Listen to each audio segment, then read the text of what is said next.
Hello बच्चों, तो अब हम डिस्कस करेंगे question number 5 from the chapter alcohol phenols and ethers. और इस क्वेश्चन के अंदर एग्जैक्टली वही चीज पूछी गई है जो कि क्वेश्चन नंबर 4 में विद सम कंपाउंड्स नेम्स पूछी गई थी। वहां पे प्रोपेनॉल और ब्यूटेन का एग्जांपल लेकर ये क्वेश्चन पूछा गया था, और यहाँ पे इन जनरल ये क्वेश्चन पूछा है that alcohols are comparatively more soluble in water than hydrocarbons of comparable molecular masses। ठीक है, वहां पे बॉइलिंग पॉइंट की बात हो रही थी और यहाँ पे सॉल्युबिलिटी की बात हो रही है। तो सॉल्युबिलिटी के लिए एक बात मैंने आपको कई बार बता रखी है, लाइक डिजॉल्व्स लाइक। इस लाइन को रट लो अगर आप सॉल्युबिलिटी को समझना चाहते हो तो। लाइक डिजॉल्व्स लाइक यानी एक जैसे टाइप के लोग जो होते हैं ना, वो एक जैसी तरह की चीजों के साथ घुल जाते हैं। आप इस तरह से भी इसको समझ सकते हो। हम क्या होते हैं, हमारे तरह के जो लोग होते हैं, हमारे नेचर से जो रिलेटेड मिलते जुलते लोग होते हैं, उनके साथ में काफी इजीली कंपैटिबल होते हैं। बिल्कुल यही चीज आपको केमिकल्स के साथ भी देखने को मिलती है। कहने का मतलब ये है कि अगर आपका सॉल्वेंट जो है ना वो पोलर नेचर का है, तो फिर वो अपने अंदर पोलर ही सॉल्यूट को अच्छे से डिसॉल्व कर पाएगा। और अगर आपका सॉल्वेंट जो है नॉन पोलर नेचर का है, तो वो नॉन पोलर सॉल्यूट को ज्यादा अच्छे से डिसॉल्व कर पाएगा। राइट। तो अब हम बात करते हैं कि अल्कोहल्स का किस तरह का नेचर है, क्योंकि उसकी सॉल्युबिलिटी हम देखना चाहते हैं पानी के अंदर। पानी आप सबको पता है ये होता है पोलर नेचर का। पोलर नेचर का क्यों? क्योंकि पानी के अंदर होते हैं हाइड्रोजन और OH। ठीक है, और हाइड्रोजन पे होता है पार्शियल पॉजिटिव चार्ज और OH के ऊपर होता है partial negative charge because of electronegativity differences. तो इस वजह से इसका नेचर हो जाता है, ये कोवलेंट मॉलिक्यूल है बट पोलर नेचर का है। ठीक है, यानी कि कुछ इसके अंदर आयोनिक कैरेक्टर भी है। इसी तरह से अब हम अगर बात करें अल्कोहल्स की, तो अल्कोहल्स होते क्या हैं? इनको हम अल्कोहल्स कहते हैं, ROH। राइट। तो ये जो आपके ROH मॉलिक्यूल्स हैं, अगर आप इनमें भी देखो तो ऑक्सीजन तो काफी इलेक्ट्रोनेगेटिव है, तो इस पे आ गया पार्शियल नेगेटिव चार्ज। और कंपैरेटिवली हाइड्रोजन क्या हो जाएगा, क्योंकि ये इलेक्ट्रॉन जो है वो अपनी देने की कोशिश करेगा ऑक्सीजन को, and that's why it gets the positive charge over itself. तो ये कैसा हो गया, ये वाला मॉलिक्यूल भी आपका बन गया पोलर नेचर का। अब क्योंकि पानी भी पोलर है और अल्कोहल भी पोलर है, और थोड़ी देर पहले मैंने आपको कहा लाइक डिसॉल्व्स लाइक। अगर पोलर सॉल्वेंट है तो वो पोलर सॉल्यूट को ज्यादा अच्छे से डिसॉल्व कर सकेगा। तो ये ROH तो हो गया हमारा पोलर सॉल्यूट।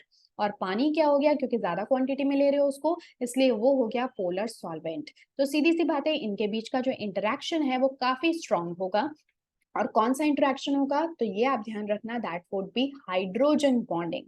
वाटर के अंदर ऑलरेडी हाइड्रोजन बॉन्डिंग प्रेजेंट होती है, बट जब हम अल्कोहल मॉलिक्यूल्स को लेकर आते हैं जो भी पोलर नेचर के हैं, तो वो क्या करते हैं कि जो पानी के बीच के जो वाटर मॉलिक्यूल, पानी के बीच के जो हाइड्रोजन बॉन्डिंग से उनको ब्रेक कर देते हैं, और पानी की जगह पे अब अल्कोहल के मॉलिक्यूल्स वाटर के साथ में हाइड्रोजन बॉन्डिंग स्टार्ट कर देते हैं।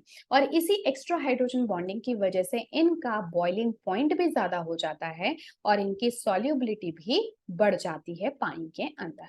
ठीक है, तो ये सभी पॉइंट्स जो हैं आपस में इंटर रिलेटेड हैं। और आप ये भी कह सकते हो, और इसी वजह से इनका जो वेपर प्रेशर है वो कम हो जाता है, क्योंकि जो वेपर्स में चेंज होने की अल्कोहल की टेंडेंसी है वो कुछ हद तक रिड्यूस हो जाती है। बट अगर यही सारी बातें हम करें हाइड्रोकार्बन्स के लिए, हाइड्रोकार्बन्स के अंदर क्या होता है कि ये RH, इसको आप कहते हो हाइड्रोकार्बन। हालांकि जो हाइड्रोकार्बन्स हैं वो आपके सिंगली बॉन्डेड एल्केन्स हो सकते हैं, डबली बॉन्डेड एल्कीन्स हो सकते हैं, और ट्रिपली बॉन्डेड एल्काइंस हो सकते हैं। लेकिन इन सबके अंदर एक चीज कॉमन है कि इनके अंदर पोलर नेचर नहीं होता। ये कैसे होते हैं, नॉन पोलर होते हैं। ठीक है, ये कैसे होते हैं, नॉन पोलर। और नॉन पोलर सॉल्वेंट्स सॉल्यूट्स जो हैं वो तो नॉन पोलर सॉल्वेंट के अंदर ही डिसॉल्व हो सकते हैं, है ना, अभी अभी हमने देखा। तो इस हिसाब से ये वाटर के अंदर उतने अच्छे सॉल्युबल नहीं हो पाएंगे, बिकॉज यहाँ पे सिर्फ और सिर्फ वेंडर वॉल इंटरेक्शंस होंगे, ना कि किसी तरह की हाइड्रोजन बॉन्डिंग। इस वजह से इनका बॉइलिंग पॉइंट भी कम हो जाएगा, इनकी सॉल्युबिलिटी भी कम हो जाएगी पानी के अंदर। ठीक है, और साथ ही साथ अगर वेपर प्रेशर की बात करें तो वो यहाँ पे बढ़ जाएगा, क्योंकि वेपर्स बहुत इजीली बन जाएंगे। और इसी वजह से आप देखते हो कि जो आपके हाइड्रोकार्बन्स होते हैं, जैसे कि पेट्रोल हो गया, कैरोसिन हो गया, ये बहुत फटाफट से उड़ जाते हैं। अगर आप अपने गाड़ियों का जो फ्यूल टैंक है उसको अगर खोल के रखोगे, तो थोड़ी देर में क्या होगा, सारा पेट्रोल उसमें से उड़ जाएगा। राइट। तो ऐसा काम कभी मत करना, क्योंकि पेट्रोल बहुत महंगा है। बट हाँ, ऐसा इसलिए होता है क्योंकि वो वॉलेटाइल नेचर का है, यानी कि उसका वेपर प्रेशर ज्यादा है। वेपर प्रेशर ज्यादा है वो इसलिए है क्योंकि मॉलिक्यूल्स के बीच में इंटरेक्शन ना के बराबर है। ठीक है, चलिए। So yes, this was all about the question number 5। अब मिलते हैं हम लोग नेक्स्ट क्लास में, जहाँ पे कि हम क्वेश्चन नंबर 6 को डिस्कस करेंगे इसी तरह से डिटेल में। So thank you so much, take care, good bye. और अगर अभी तक भी चैनल को सब्सक्राइब नहीं किया है तो कर लो भाई, क्योंकि यहाँ पे रोज के रोज 3 से 4 क्वेश्चन जो हैं वो एटलीस्ट मैं पब्लिश करती हूँ, ताकि एक रेगुलरिटी आपकी बनी रहे क्वेश्चन सॉल्विंग में, और जिससे कि आप साथ के साथ जो कॉन्सेप्ट्स हैं, जो बेसिक फंडामेंटल कॉन्सेप्ट हैं, उन पर भी अपनी पकड़ बना सको धीरे धीरे, with slow and study pace, right.